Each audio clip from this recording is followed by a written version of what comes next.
Really bad right now in the country.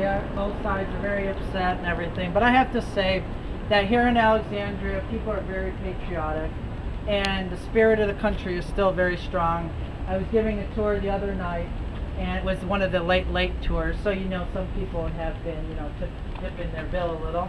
And a truck went by, and the guy rolled the window down and goes, "F you, King George." So. I guess, Americanism, we're still very proud of our history. So even though I'm not dressed as a colonial soldier, but that's beyond the fact. Well, speaking of which, you're probably all wondering why I'm dressed like this. Okay, well, it's not to get a metro seat, although I have to tell you that there's two ways in this town to get a metro seat. The first thing is to dress like me and get on the metro and sit down, and when the person next to you asks you if you're in a theater or why are you in a costume, and you say, "What costume?" they very quickly get up and move to another car. The other way to get your own car, this one will not only get your own seat, you'll get your own car, believe me, is you go on and make sure it's an air-conditioned car. You don't want a hot car.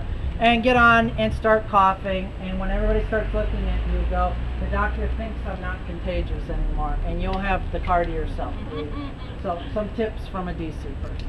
Now, why I'm dressed like this is because I'm dressed as a colonial sailor. This is a port town, so hundreds of ships would have been coming in here every day, and thousands of sailors would have been in this town all the time. And so imagine if I dressed like the other guy that was dressed down there, Al. Now Al has knee breeches, so his pants buckle here. He's got tall socks. He's got heavy shoes with buckles on them. He wears a waistcoat. He has the tricorn hat. Now if I fall off the ship and I fall into the water, all of that stuff, that heavy wool is going to suck the water in. It's going to make me very heavy, and I'm going to sink to the bottom and drown. This stuff, the way I'm dressed, does anybody ever say you look sloppy or your room looks sloppy? Well, you tell them thank you, because what they are saying is that, oh, your mom says that? Well, mom's giving you a compliment, because what she's saying is you're a handsome guy like me. Because what I am dressed as a sailor, I'm dressed in sailor slops, and this is what it means to be dressed as a slop, or dressed sloppy. These are slops. They're very thin, very baggy. Now, if I fall into the water, I can rip these off in a matter of seconds and swim to the surface. I don't have a waistcoat, don't have a hat, a big tri-corner hat. And, oh, don't worry, I don't tear these off. I wait for the 9 o'clock adult tour for that one, so don't worry. So when they say that, that's what they mean. Sloppy means you're dressed as a sailor. Now, that brings me to the story about the tavern. Now, that old tavern down there, when sailors get off their boat, and they've been on the boat for a good couple months with, 70, 100 other guys, probably they want to come into town and get something to drink. They probably want to get something to eat, maybe have a little fun. And so that place could, of course, accommodate all three of those things. And you could do a couple other things in an old tavern. You could take a bath in there if you wanted. You're not bathing on the ship. But I have to warn you, if you want to take a bath in a tavern, you better be one of the first maybe 5 or 10 that are taking a bath that night, because they don't change the water, they just keep reheating it. And so imagine if you're the 30th or 40th guy to take a bath, there's probably a little bit of scum on that water.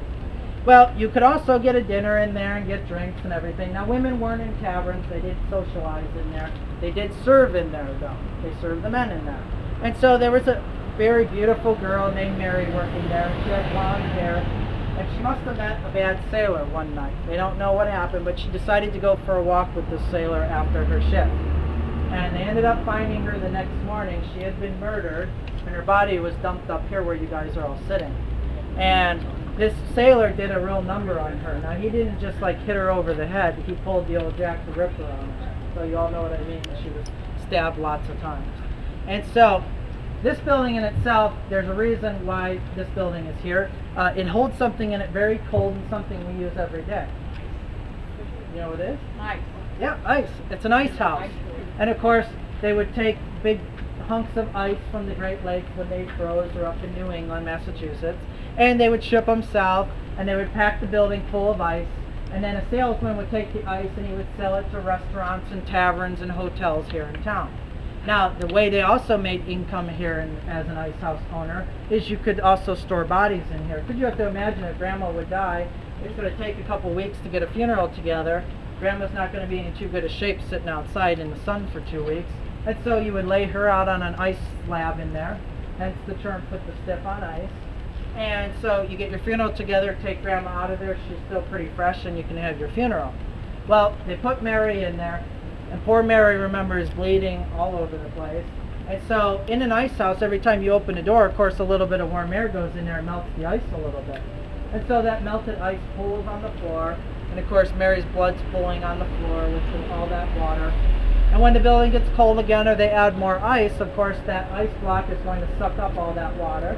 So it sucks up the water, well it's also now sucking up all the blood that's on the floor. Now of course you would never use that ice, that's no good at tainted ice.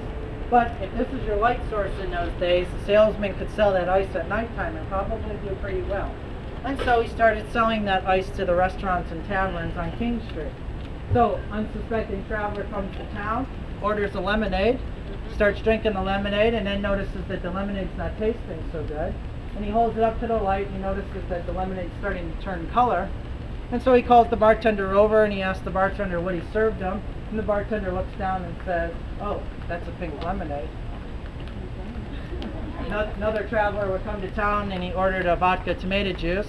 And he starts drinking it because he had a rough traveling's rough in colonial days. And so he notices that it's not tasting good either. And he holds it up and he notices that there's something floating around in there.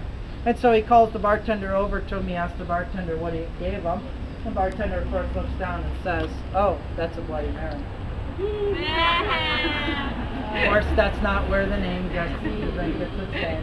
But what's really sad is that we have a lot of documented cases of people being served that tainted ice at the restaurants. And what's even worse is that weekend they had had a big social in town, so they had made gallons of ice cream, and so all the town folk and all the kids partaked in all this Mary flavored ice cream that weekend. Well, when the town folk figured out what was going on, they had a great way to deal with this situation. They came up here, knocked on the door, and when the salesman came to the door, they very quickly said, "You have about 5 minutes to get out of town or we're going to hang you from the tree right there." And he very quickly said, "I will retire to Texas. I hear the summers are very cool down there." And so we haven't seen him since. But tonight, after we finish our tour tonight and you all get something to drink, just make sure those ice cubes are crystal clear before you start drinking, because you never know. Now, one more thing before we get going up the street here. On your right, as we walk up, be very careful that you don't trip over the mounting stones. What are mounting stones, Wayne? Well, I'm glad you asked. Mounting stones are for ladies so that they can get into a carriage and get out of the carriage. And it's very hot now, and I see you ladies are showing me ankles, and although I like that very much, in colonial times that would not be a good thing to do. People would whisper in town that perhaps you work over there with Mary.